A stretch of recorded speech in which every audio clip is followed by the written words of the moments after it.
무한한 가능성만 가지고 있습니다.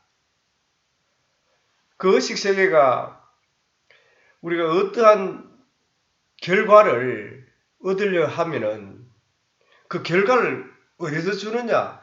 그 무의식 세계, 즉 잠재 능력이 활동해서 그 결과를 갖고 옵니다.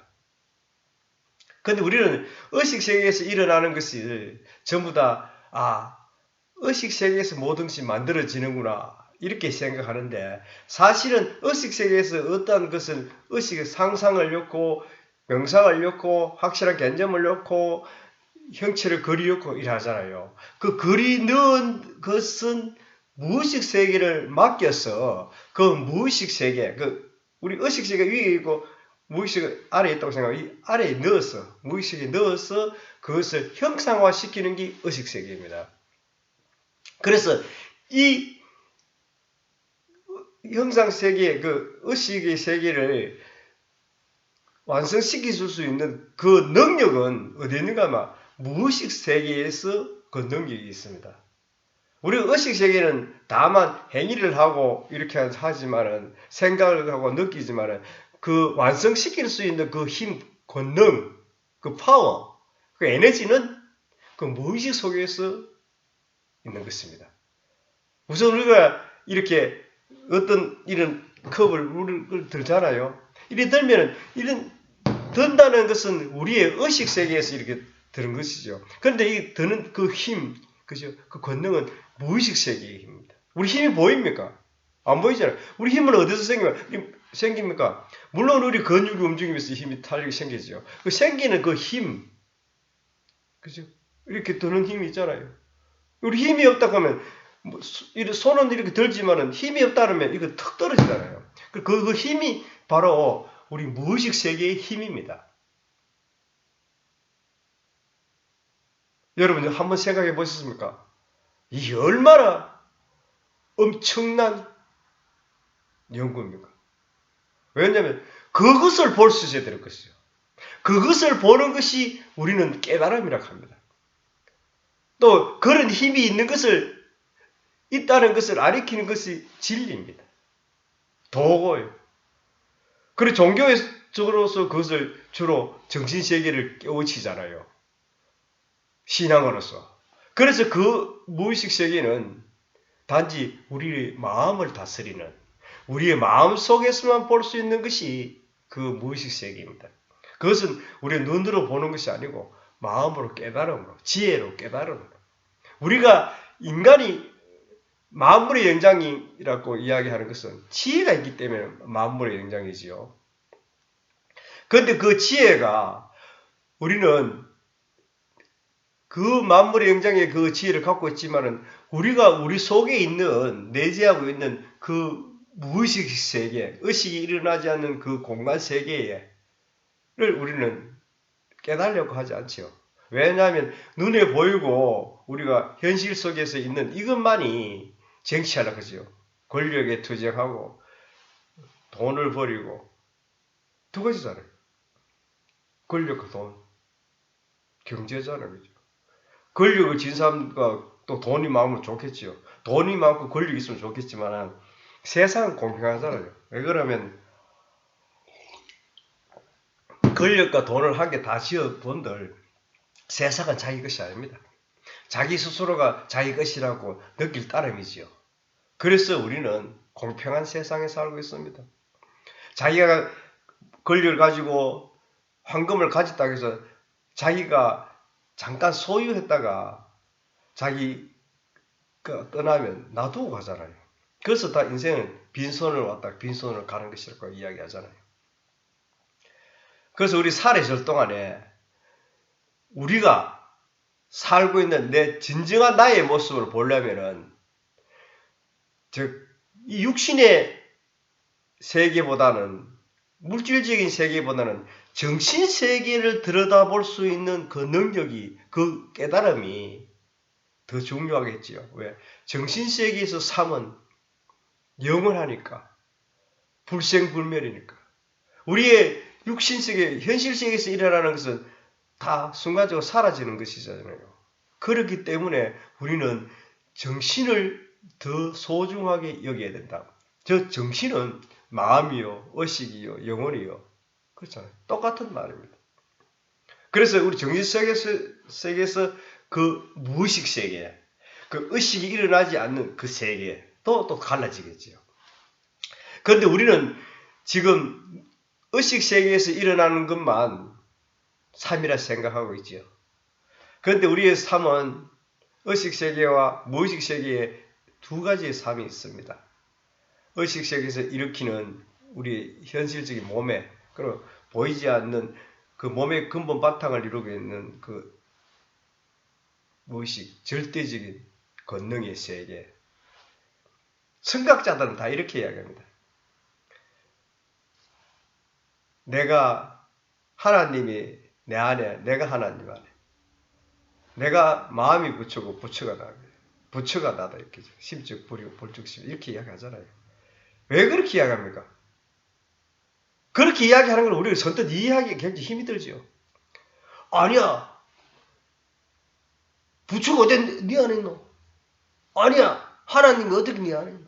이렇게 반문하죠. 우리 육신 속에는 없습니다.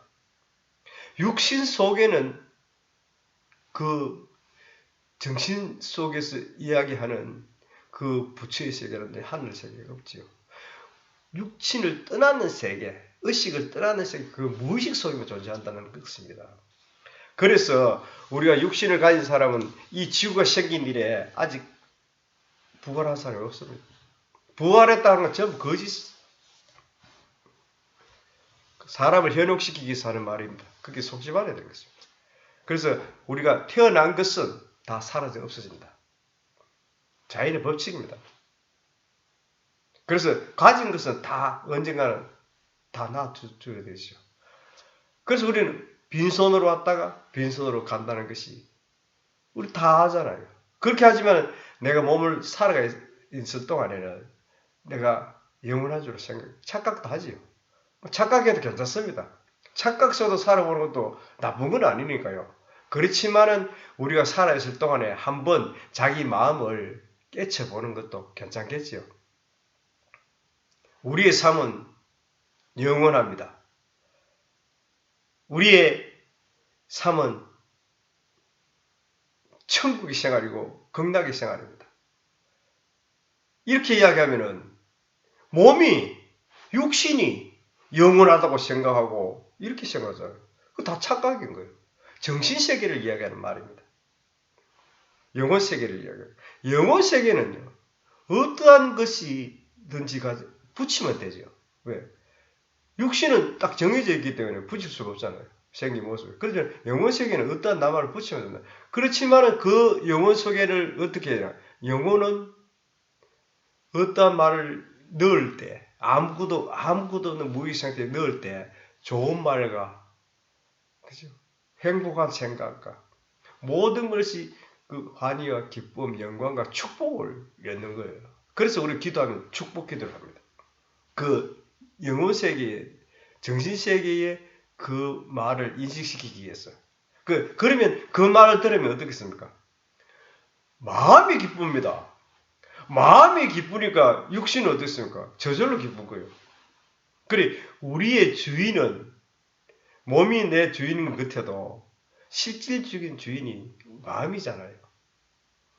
내가 어떤 것을 사물을 볼 때도 내 마음이 떠나버리면 그 물건이 보나 마나 이렇게 생각하잖아요. 아무리 사랑하는 사람이 있어도 마음이 떠나버리면 무의미하잖아요. 그래서 우리 근본주의는 마음입니다. 그리고 그 마음 씀씀이를 잘해야 되지요. 마음 씀씀이를 악하게 쓰고 마음 씀씀이를 나쁘게 쓰면 신과는 자꾸 멀어집니다. 왜 그런가 하면 신은 뭡니까? 우리 창조주 하나님, 부처님은 뭡니까? 우리 의식세계를 모든 걸 떠나야 되니까 그래서 그 악한 생각이라든지 또한 잡념을 넣으면 볼 수가 없지요. 70평생, 80평생, 1000년을 살아도 볼 수가 없어요. 왜? 자기 마음을 깨달으려고 하지 않기 때문에. 그것은 돈이 많다고 볼 수 있는 것도 아니고요. 지위가 높다고 볼 수 있는 것도 아닙니다. 그러고 기도를 많이 했다고 볼 수 있는 것도 아닙니다. 지금 이제 성직자라고 뭐 신분이 목사니 선님이니 그 종교 직업을 가지고 지리적인 면에서는 저 수도인이지만 현실의 이 생활에서 사회생활에서는 종교인이 직업입니다. 이 두 가지가 있습니다. 양면성이 있습니다. 지금 사회생활하면서 사회 속에 종교가 있잖아요. 그 직업입니다. 종교인. 그러고 자기네들이 하는 그것은 수도인이죠. 그런데 정신을 다루는 수도. 그래 우리는 생활에서 사업을 하는 것은 물질을 세계에서 이루어지는 현상의 거래관계잖아요. 그죠? 그래서 그것은 사회적인 사업이 되더라도 물질적인 사업이고 이 종교는 정신 사업입니다. 마음 사업. 그래 보이지 않는 세계를 그렇게 이렇게 확장하는 사업이죠. 전달하는 사업이죠. 그래 한편으로는 수도이지만 한편으로는 사업가다, 종교가다. 누가 부인할 수도 없습니다. 그렇지만 그 수많은 종교가가 있고 수많은 신앙인이 있지만은 깨달은 사람은 아주 미미합니다. 왜 미미하냐?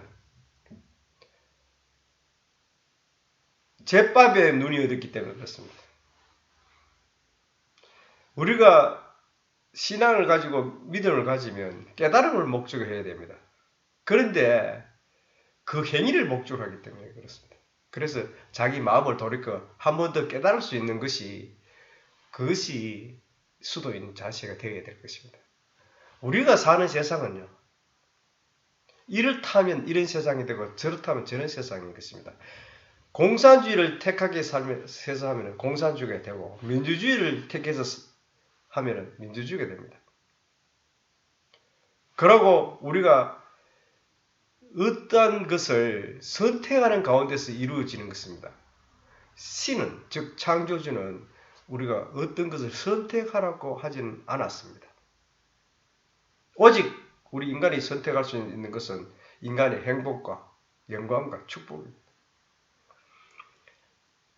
우리가 한평생 사는 동안에 몸을 가졌지만은 이 삶을 행복하게 살려면 축복을 받아야 되죠.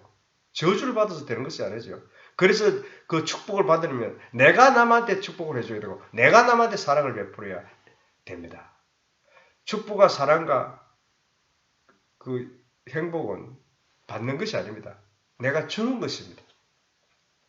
내가 남한테 베풀어야 행복하고 축복을 받는 것이지 내가 남한테 받는다고 해서 축복을 받는 것이 아닙니다. 이런 말도 있죠. 진리의 수도자가 지옥에 제일 많이 있더라. 이런 말 있죠. 예, 그런 말은 어떤 말인가 하면은 이렇습니다. 진리의 말이 즉 전하면서 그 진리를 이용해서 물질적인 부를 일으키고 또한 진리를 깨달으라 하는 것을 깨달음의 방향을 가지 않고 수행의 방법만 가기 때문에 그러한 것을 이야기하는 것입니다. 지금 여러분들께서 지옥이나 한번 가보세요. 한번 볼 수 있으면 보세요. 보면 수도자가 제일 많습니다. 일반 사회는 왜 더 적지요? 그것은 왜? 일반 사회 사람들은 천국과 지옥과 이런 것을 따지지 않고 극락과 이런 거 따지지 않고 그냥 일만 열심히 합니다. 그런 그 가운데서 바로 극락과 천국을 이루고 지상 천국을 이루는 것입니다. 지상 낙원을 이루는 것입니다. 그렇지만은 이 종교인들은 종교를 보호하면서 많은 자기의 의식을 마음을 욕심을 드러넣기서 전하기 때문에 지옥에 많이 가는 것입니다. 다음에 또 말씀드리겠습니다. 감사합니다.